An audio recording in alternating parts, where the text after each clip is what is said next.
Will we all eat lab-grown meat? By 2050, we'll need 70% more food to feed our growing population. Traditional farming can't keep up, so scientists are creating lab-grown meat. Will we all be eating it? How it works. Lab-grown meat is made by taking real animal cells and growing them in a bioreactor. It's real meat, just without the factory farming. The benefits. This innovation could cut greenhouse gas emissions, save land, and prevent animal cruelty. Companies like Upside Foods and Eat Just are already producing lab-grown chicken and beef. The challenges. Right now, lab-grown meat is pricey, hard to scale, and faces skepticism. Many find it unnatural or even creepy to eat. The future. But costs are dropping fast.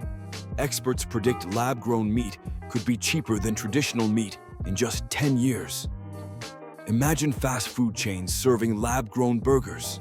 So, will lab-grown meat take over, or will we stick to traditional farming? Would you eat lab-grown meat?